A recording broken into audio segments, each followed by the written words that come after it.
You've lived through more than most people know, quietly, steadily, often without applause. And somewhere along the way, you started believing that being strong meant staying silent, that playing small was safer, that doubting yourself was just being humble. But doubt is not humility. It's a habit, and habits can be broken. This video is not about hype or hollow motivation. It's about remembering the truth, buried beneath years of overthinking, setbacks, and second-guessing. It's about learning to see yourself not as the world has labeled you, but as you really are. A man forged by fire, not broken by it. If you've ever stayed up late, questioning your worth, carried responsibilities that no one else saw, or quietly survived days you thought would undo you, this is for you. Not to tell you something new, but to help you reclaim what you've forgotten. You don't need louder opinions or more approval. What you need is silence deep enough to hear your own strength again, and in that stillness, to see how far you've already come. So stay with me. Over the next few chapters, we're going to walk through the exact reasons you've been underestimating yourself, and more importantly, how to stop. Not someday, not when you feel ready. Now. And if something here speaks to you, don't keep it to yourself. Subscribe and share your story in the comments. Someone out there needs to hear it. Maybe even you. 1. You are stronger than your worst day. There are days that don't just test you. They try to define you.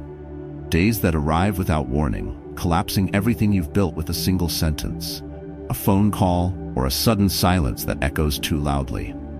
You remember them, don't you? The moment when you stood in front of a closed office door and realized you no longer belonged.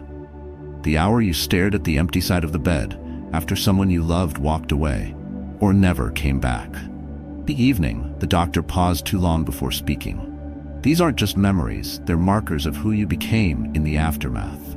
Because you're still here. And that simple truth, your presence, your persistence is not an accident. It's the quiet proof that you've always been stronger than your worst day. But strength isn't what people think it is. It's not bravado. It's not volume.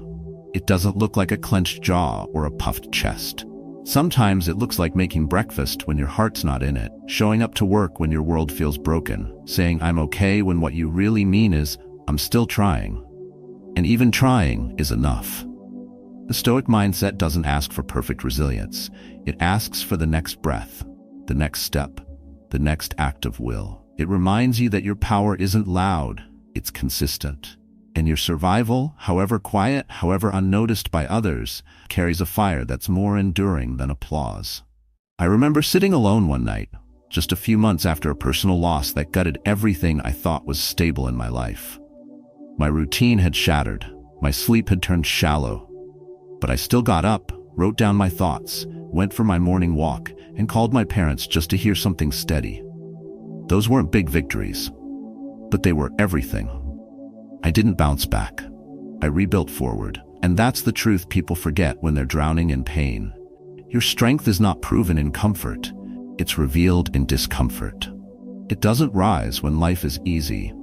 It shows itself when nothing makes sense and you still choose not to quit. Most people underestimate themselves, not because they're weak, but because they don't count the weight they've carried. They remember the breaking points, not the times they bent without snapping.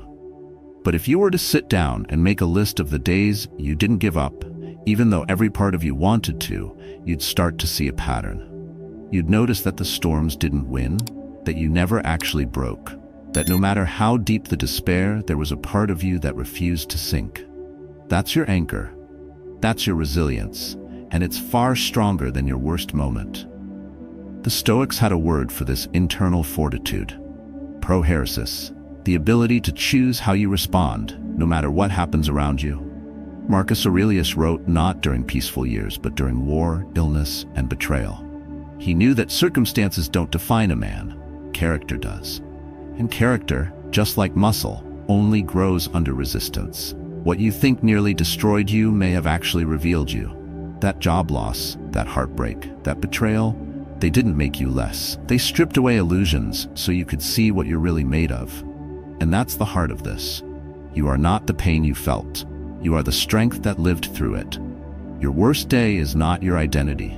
It's the stage where your deeper self emerges, often quietly, without recognition. While the world sees outcomes, only you know the battles it took to stand again. And that's why self-respect, true, lasting self-respect, must be built from within. Not from praise, not from external validation, but from the knowledge that you faced hell and didn't let it have the final word. So the next time your mind tries to shrink your worth to one failure or one loss or one moment where you weren't your best, pause. Remind yourself, you've been here before. And you rose. Maybe not dramatically, maybe not with fanfare, but you got up. And each time you did, you proved that your story is still being written, not by what broke you, but by what you chose to become after. You are not your mistakes. You are your momentum, and that makes you unstoppable. When you understand this, you stop fearing hard days. You stop over-identifying with temporary pain. You start seeing storms as teachers, not punishments. Because the man who's walked through fire and still stands doesn't need to speak loudly to be heard. His presence says enough, and yours does too, even when you forget. So never let a hard day convince you that it has more power than your ability to outlast it. It doesn't, and it never will. 2. Stop asking for permission to believe in yourself. Confidence isn't something handed to you. It's not a certificate you earn after enough praise, nor is it a title someone else can bestow. It's something far quieter, far more sacred. It's a decision. A decision you make alone, often in silence, when the world hasn't applauded you, when no one has noticed, and when doubt whispers louder than encouragement. To believe in yourself is not arrogance. It's alignment. And the day you stop asking for permission to believe in who you are becoming is the day you begin to reclaim your life. Most of us are trained to wait. We grow up scanning the room for approval before we speak. We enter meetings unsure of our own ideas until someone nods. We bury our instincts beneath the weight of other people's expectations. And little by little, we forget that belief doesn't start outside. It starts within. You may have spent decades living by other people's definitions of smart, successful, and worthy. You may have told yourself you'd believe in your abilities once your boss promoted you, once your parents understood you, once your partner said the words you've always longed to hear. But the truth is, no amount of external validation can replace the quiet power of looking at yourself in the mirror and saying, I trust you anyway. Think of the woman who went back to school at 44, juggling classes, a part-time job, and 2 kids. No one clapped when she applied. Her friends thought she was overreaching, but she kept going, one class at a time, not because someone cheered her on, but because she made a promise to herself. Or the man who finally opened his own garage after years of fixing cars on the side, despite every relative reminding him of the risks. He didn't need permission, he needed courage. And he found it not in some loud epiphany, but in the stillness of realizing that waiting for approval was costing him more than failure ever could. The Stoics would have recognized that quiet moment for what it is, the start of true agency. Marcus Aurelius reminded himself daily that his worth wasn't tied to how others perceived him. Epictetus, born into slavery, knew better than anyone that freedom begins in the mind. And freedom, in its purest form, is the ability to believe in yourself without waiting for the world to agree. You see, belief doesn't have to be loud. It just has to be real. And that reality often starts on the most unremarkable days, when you wake up before dawn, not because you have to, but because your goal matters more than your comfort. When you choose to speak even though your voice trembles. When you apply, audition, write, submit, lead. Not because you feel ready, but because you know staying silent would be worse. Every time you ask for permission to believe in yourself, you hand over a piece of your inner power to someone else. You shrink your potential to fit into someone's perception of what's safe, and eventually, you start mistaking smallness for humility. But the truth is, self-doubt disguised as modesty will slowly erode your life from the inside out. Believing in yourself doesn't mean ignoring your limits. It means acknowledging them and moving forward anyway. It means letting your self-belief be louder than your self-doubt. Not because you're certain, but because you're willing to try. So how do you practice this kind of belief in a world that constantly demands proof? Start by paying attention to the moments you hold back, not because you're unprepared, but because you're afraid of how you'll be seen. Then act anyway. Make the call. Submit the idea, join the gym, apply for the role, speak the truth. Not to prove anything, but to take up the space that already belongs to you. Let your self-belief be your daily ritual, something you do before the world approves, not after.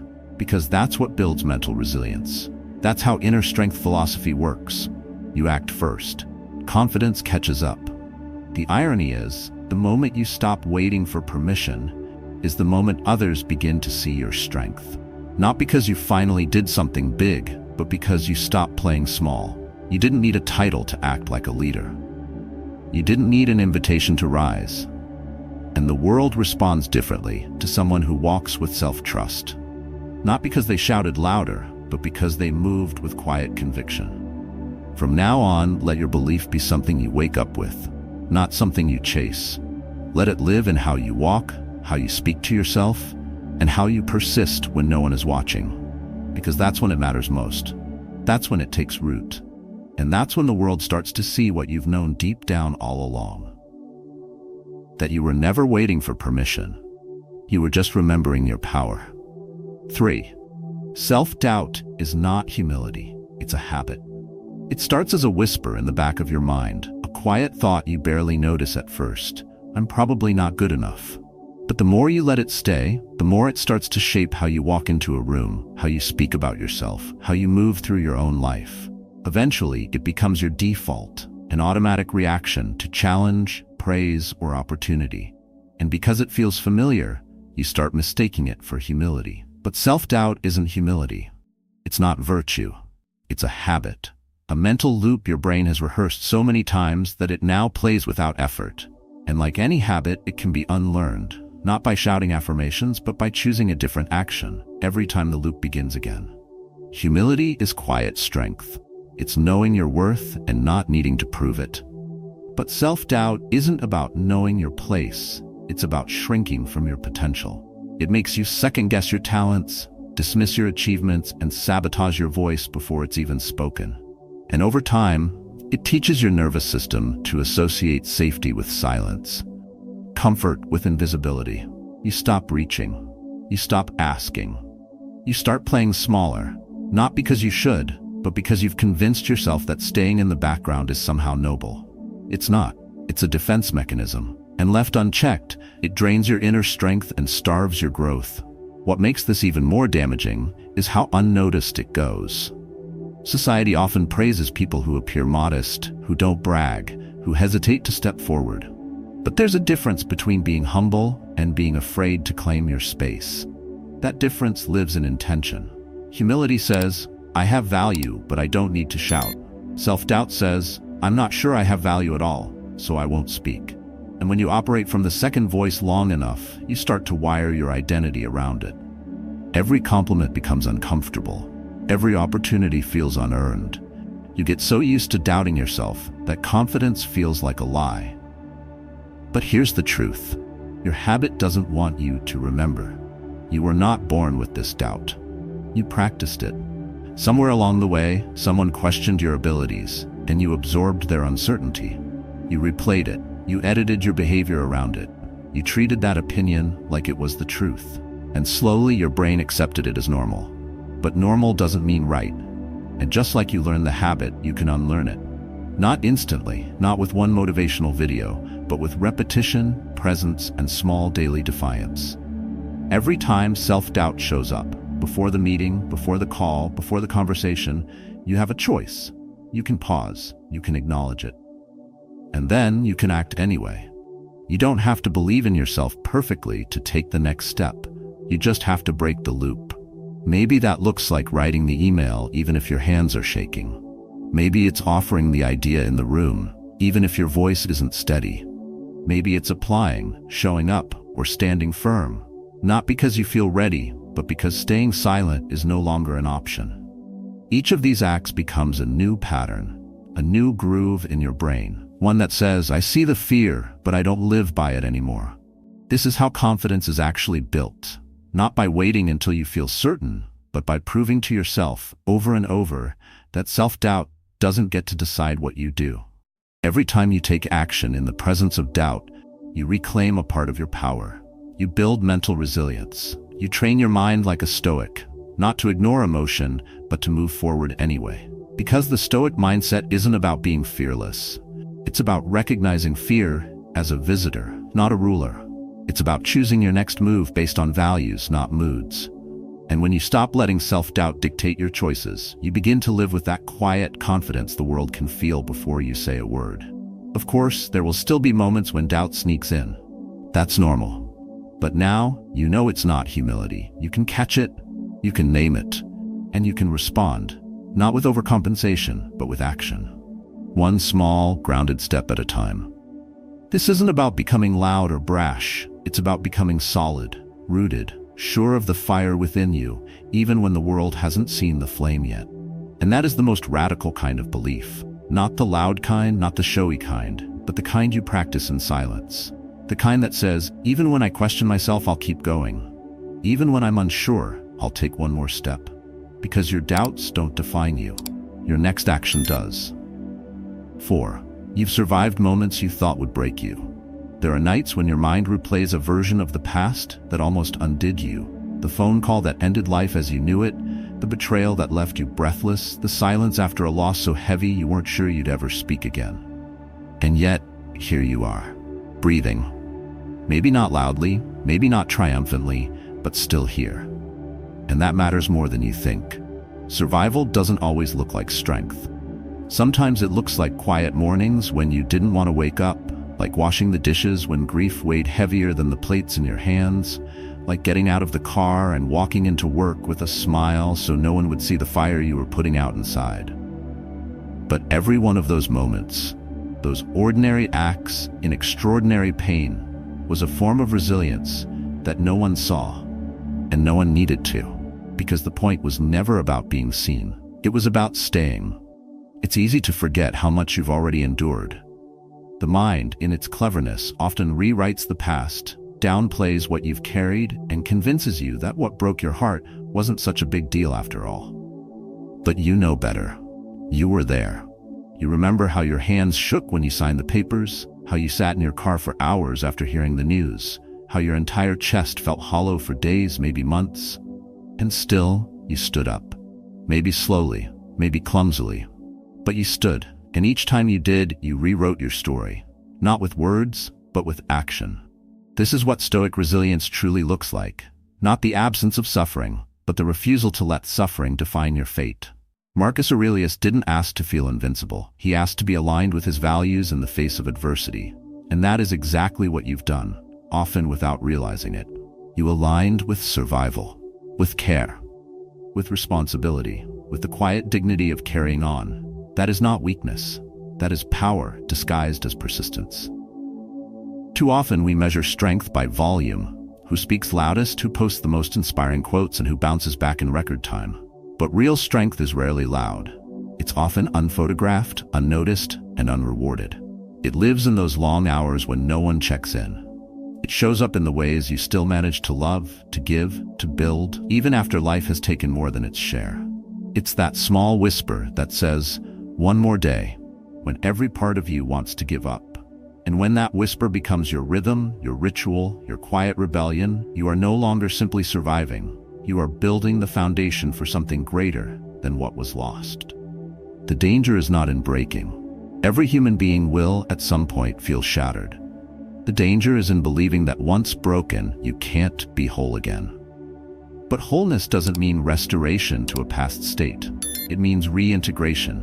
It means allowing yourself to be rebuilt, not in spite of the cracks, but through them. That's how self-belief is born, not in perfect conditions, but in the grit of starting over with nothing but your breath and your will. And here's what most people forget. The very act of surviving your worst days rewires your inner architecture. It teaches your nervous system that pain is not the end. It trains your emotions to weather turbulence without capsizing. It builds quiet confidence, not the performative kind that demands applause, but the rooted kind that simply knows. Knows what you've seen, knows what you've handled, knows what you've refused to surrender, even when surrender seemed easiest. This kind of inner strength doesn't announce itself, but it informs everything. The way you speak, the way you listen, the way you no longer need to prove your worth because you've already earned your own respect in the fire. And when doubt creeps in, when you catch yourself believing you're not capable or deserving, it's that deep lived-through strength that calls your bluff. It says, you've been here before, and you're still standing. When we look at others and think they have it all figured out, we forget that even they carry their own catalog of invisible battles. But you've won wars with no audience. You've rebuilt alone. That matters. It deserves to be honored, not ignored. And if there's one thing this moment asks of you, it's to stop overlooking your own survival as ordinary. It wasn't. It never was. Because every hardship you've lived through has given you something more permanent than pain. Perspective. You now see what really matters. Who truly stands with you. What kind of peace can only be found after chaos. That clarity isn't a reward, it's a responsibility. One you can now use to walk forward with quiet certainty, not because things are easy, but because you've already faced worse and made it through. You don't need a ceremony to mark this. You don't need a headline. What you need is to start acknowledging your survival as evidence, not just that you're strong, but that you're trustworthy. If you could carry yourself through that, you can carry yourself through this. Whatever this is, let this be the moment where you stop defining yourself by what you lost and start remembering what you've reclaimed. You've survived moments you thought would break you, and that means you are no longer breakable in the same way. You've changed, you've grown, and somewhere inside you, that quiet, untouchable strength is ready to rise again. 5. You were not born to play small. Somewhere along the way, you started shrinking yourself, not because you wanted to be less, but because it felt safer. Safer to stay quiet, safer to settle, safer to keep the peace than to chase the fire you felt rising inside. You weren't trying to betray yourself, you were trying to belong.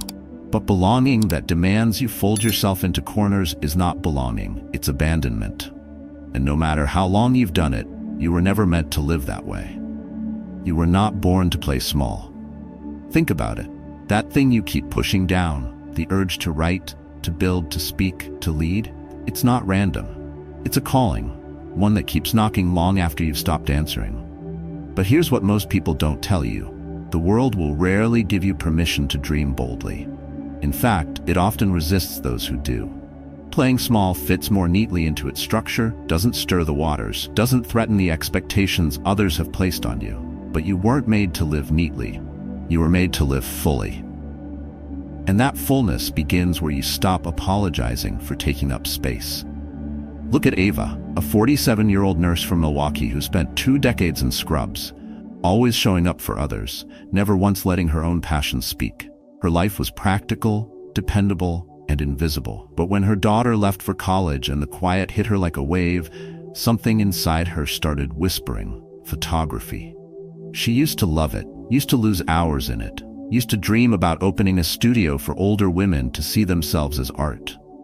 At first, she brushed it off. Too late, she told herself. What will people say? But the whisper didn't leave. It grew louder. And one Saturday morning, she picked up her old camera and walked to the park. Now, Ava teaches weekend classes and photographs women in their 60s, 70s, and 80s in natural light, capturing the beauty no one talks about. She didn't ask for permission. She simply stopped playing small. What changed? She stopped confusing fear with reality. Fear said, you're too old to start. Reality said, you've lived long enough to know what matters. And when you reach that point, when you start trusting what lives inside more than the noise outside, you begin to reclaim the life that was always yours. So many of us adjust our dreams to fit the limitations others have placed on themselves. We mute our voice in rooms that were never built to hear us. We quiet our gifts so others don't feel threatened. But shrinking doesn't protect you. It erodes you, quietly, day after day, until you wake up in a life that looks nothing like the one you were meant to live. Marcus Aurelius wrote not to impress, but to remind himself of what mattered. He knew power was not in performance, but in principle. And Stoicism at its core is not about suppressing desire. It's about disciplining it so it serves your higher purpose. If something keeps pulling at you, it's not indulgence, it might be direction. And it's not noble to suppress it for the sake of someone else's comfort. Look around. The world is not short on critics. It is short on people who act in alignment with their inner calling. Playing small is not humility. It's fear in disguise. And the cost isn't just your potential, it's your peace. Because when you know you were made for more and you keep choosing less, something in you will always feel restless. There's nothing arrogant about believing in your capacity. There's something sacred about honoring the gifts that were placed in you before the world tried to shape you. The people who inspire us most are rarely the loudest. They're the ones who finally stopped waiting, stopped diluting their fire, stopped making themselves digestible to people who never had the stomach for boldness. And you don't need to wait for a life crisis to wake up. You don't need to lose everything to remember who you are. You just need to decide, right now, that enough is enough. That you will no longer water yourself down to fit someone else's version of who you should be. That you will write, you will build, you will lead, you will return to the fire within. It doesn't have to be a dramatic leap. Maybe it starts with 15 minutes a day. Maybe it means saying no to what no longer serves you. Maybe it's speaking up in the next meeting, or signing up for the class, or taking your camera to the park like Ava. Whatever it is, it begins when you stop shrinking and start stepping. You were not born to blend in. You were born to bring something only you can. And when you honor that, when you stop playing small, stop making excuses, stop seeking permission, the world begins to shift. Not because it suddenly believes in you, but because you finally do. And that's the moment everything changes. 6. Progress doesn't have to be loud to be real. Some of the most powerful changes you will ever make in your life won't come with applause, recognition, or a single word of praise, and that doesn't make them any less real. In fact, the quiet wins, the ones only you notice, are often the most transformative. We live in a world that celebrates noise, loud ambition, public declarations, visible success. But the truth is, progress is not always photogenic, not always worth posting, and certainly not always made for display. Real change often begins in silence, early mornings, quiet sacrifices, and decisions you make when no one is watching. Think of Daniel, a 58-year-old auto technician in Ohio, who used to drink every night to numb the weight of disappointment he couldn't put into words. Not because he didn't love his family, not because he didn't try, but because somewhere along the line, he started believing he had failed. No one told him to stop. No one gave him an intervention. One day, he simply woke up tired, not of life, but of losing little pieces of himself. So he decided to go one night without drinking. Just one. No promises, no public declarations, just one choice. That night turned into 2, then a week. Eventually, Daniel marked 30 days. Still, no one knew. But when he looked in the mirror each morning, he saw a man slowly finding his way back. His kids didn't notice the difference right away. His coworkers never mentioned it.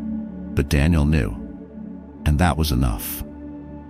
What makes progress matter isn't how loudly you announce it, but how deeply you commit to it. There's a quiet kind of strength in doing the work when the work isn't being rewarded. Stoic wisdom teaches us that virtue is its own reward, not because it brings admiration, but because it aligns us with our highest selves. In a world obsessed with optics, this is a radical act, to keep going even when no one claps, to resist the urge to measure your worth by the number of eyes watching you. This is how real confidence is built, not in public applause, but in private integrity. Because not every victory is meant for an audience. Getting out of bed on a hard morning is a victory. Saying no to the thing you always give into, that's a win. Choosing silence instead of lashing out, spending an hour reading instead of scrolling, showing up at the gym even when your body feels heavy with regret. These things are not small. They are evidence that something within you is shifting, even if the world can't see it yet. There's a reason why oak trees grow deep roots before anyone ever sees them rise. What's built in silence is often what lasts. But we are conditioned to believe that if something isn't broadcast, it doesn't count. That if progress isn't loud, it isn't real. And so we rush to show the world our results, even when our foundation is still fragile. But growth that's rushed to impress others rarely sustains. What you build slowly, deliberately, with intention, and without approval becomes part of who you are. And that is something no one can take from you. It's okay if you don't have a highlight reel. It's okay if your journey looks nothing like what others are sharing online. You're not behind. You're not broken. You're building. And building is messy, slow, and unglamorous. But it's sacred work. Because every time you make a choice that your former self would have avoided, you are proving something important. Your doubts don't define you. Your habits don't hold you. Your past doesn't dictate your direction. If you need validation, let it come from your own reflection. Ask yourself, are you more patient than you were a month ago? More honest? More present? These are the markers of real transformation, not how many likes you got, but how much self-trust you've built when no one's watching. True progress happens in moments the world never sees. So don't wait for a cheerleader. Don't stall your healing until it looks impressive. Every small change you make matters, and sometimes, the quietest changes are the ones that echo the loudest in your life. You don't need everyone to know you're doing better. You just need to feel it. And once you do, you'll realize something profound. It was never about proving anything to them. It was about returning to yourself, one silent win at a time. 7. Fear isn't a stop sign, it's a teacher. Fear isn't the enemy, it's a signal. It's the tightening in your chest before a conversation you've avoided, the hesitation in your hand before sending that application, the racing heart just before you speak your truth. But what if fear wasn't there to paralyze you? What if instead it was pointing you toward the exact place you're meant to grow? The moments that scare you the most are often the ones most aligned with your transformation. Because fear doesn't always mean you're doing something wrong. It often means you're doing something important.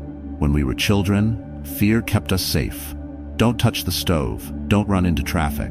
But as adults, fear often overreaches. It begins to protect us not just from danger, but from discomfort, from uncertainty, from being seen trying and possibly failing. And yet, most of what's worth doing lies just beyond that discomfort. Starting over after a layoff, saying what you really think in a room full of silence, admitting you're not okay. These aren't signs you're weak or lost. They're moments of becoming, quiet invitations from life to expand. The Stoics believe that fear is a natural part of being human, but how we relate to it defines who we become. You can see fear as a wall, or you can see it as a mirror.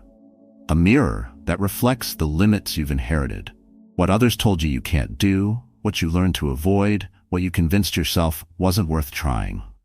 But once you recognize that fear is just information, not a verdict, you can begin to walk toward it instead of shrinking back. And in that walk, you start reclaiming your strength. Take, for example, the fear of rejection. It has kept countless people from making the call, applying for the role, or simply saying, "I need help." But what's worse than rejection? Regret. Regret that you let fear decide your future. Every time you avoid fear, you unknowingly reinforce its power. But every time you step into it, no matter how awkward or uncertain, you chip away at its hold. You don't need to be fearless. You need to stop giving fear authority it was never meant to have.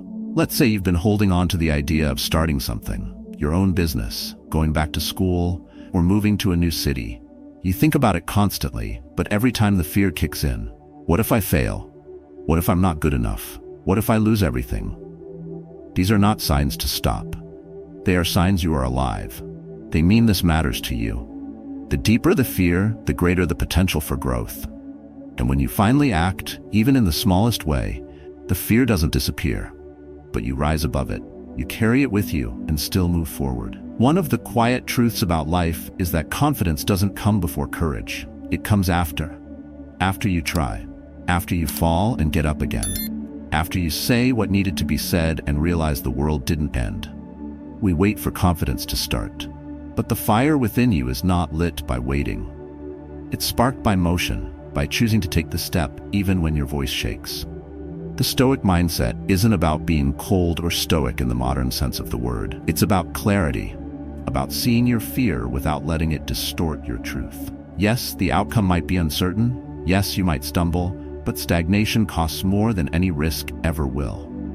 The cost of staying in a job that drains your spirit, the cost of staying silent when you need to speak, the cost of staying safe but never being alive. You don't grow by avoiding fear. You grow by facing it, learning from it, and using it as a compass. The Stoics didn't deny the presence of fear. They studied it. They examined it with honesty and reason. They asked themselves, What am I really afraid of? And what would happen if I faced it? Most of the time, they found the fear was exaggerated, a shadow larger than the object casting it. And that's still true today.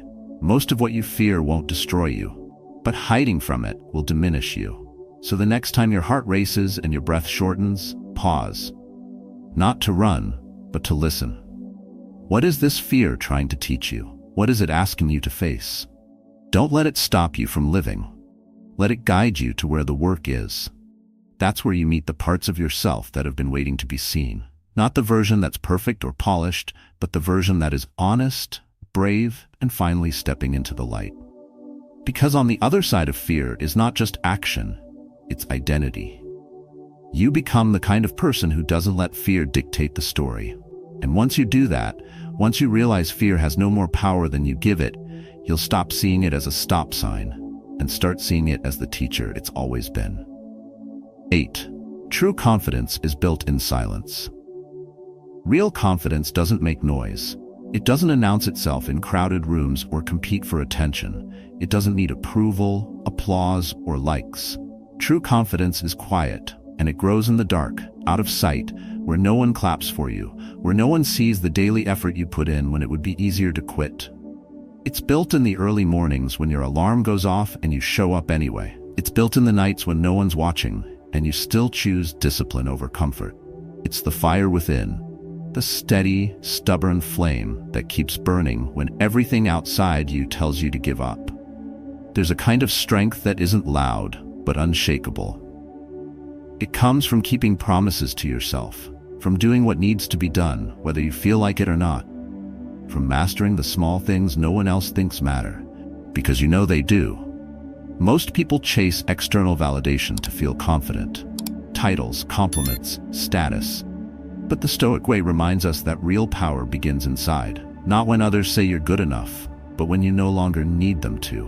When your worth is rooted not in what you prove, but in what you persist through. That kind of self-belief can't be faked. It's carved through daily rituals, choosing clarity over chaos, showing restraint when provoked, staying calm when it would be easier to react. These small victories accumulate slowly, almost imperceptibly, and suddenly you're no longer the person who second-guesses every word. You're the person who knows who they are because you've earned it in private long before the world ever noticed. And even if it never does, that won't change the fact that you're grounded, anchored, steady. Confidence that lasts isn't a burst of motivation. It's the product of habits that hold. It's deciding to train your mind like a muscle, to guard your thoughts like you would your home, to build resiliency one choice at a time, and not because someone asked you to, but because you've realized how rare peace is and how easily it's lost when you place it in others' hands. The loudest voices in the world often come from the most fragile egos, but the ones who walk with quiet strength, they've outgrown the need to be loud. And here's the truth. There's no shortcut to this kind of confidence. You earn it through practice, through solitude, through silence, through reflection, and above all, through consistency. You get up, you try again, you learn, you stop explaining yourself. You start focusing on what you can control, your breath, your pace, your discipline. And with time, the fear begins to fade. Not because life gets easier, but because you've become stronger. Stoicism teaches us that external events don't define us. Our response to them does. And when you respond from a place of grounded self-trust, you become untouchable. There's something profound in the way a man who knows himself carries himself. He doesn't need to say much. His actions say it all. You see it in how he listens without needing to interrupt, in how he lets others speak without needing to prove his worth, in how he walks away from conflict, not because he's weak, but because he doesn't trade peace for pride. He's not perfect, he's simply practiced. And that practice, repeated quietly, daily, faithfully, is what built the steel beneath his skin. In a world that rewards shouting, flashing, and overexposure, choosing to grow in silence is rebellion. But it's also healing. It returns you to yourself. It helps you hear your own voice more clearly. It lets you untangle the noise of the world and anchor into your own inner stillness.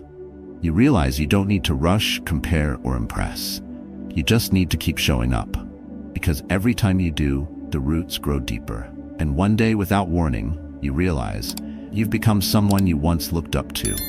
So don't wait for the crowd. Don't chase the spotlight. Build your confidence in the quiet hours. Water it with effort, protect it with discipline, nurture it with truth. Speak less but mean more. Do more but boast less. And when the world wonders where your calm comes from, you'll smile, not because they finally see it, but because you've known all along that true confidence was never theirs to grant. It was yours to claim, and you did. In silence, you've made it this far, and that means something. Not just that you watched a video, but that you're ready to reclaim something you've forgotten. The quiet, unshakable strength that's always been inside you. The world might have tried to define you by your failures, your fears, or the things you haven't done yet. But those things don't get to tell your story. Only you do. And the moment you stop underestimating yourself, everything begins to shift. Not overnight, not with noise, but steadily, like roots growing under the surface, deep, firm, unseen, but unstoppable. You are not your doubts. You are not the hesitation you feel when you wake up in the morning. You are not the voice that whispers, "not good enough." You are the one who gets up anyway, who keeps going, who keeps trying. And that matters. Whether you're building self-belief one quiet morning at a time or still finding the strength to take the first step, this is your path, and it's worth walking. With resilience, with clarity, with that fire within you that never really went out. If any part of this message spoke to your soul, I invite you to share your story in the comments below. You never know who you might inspire just by being honest. And if you know someone who doubts their own strength, consider passing this along. They might need it more than they show.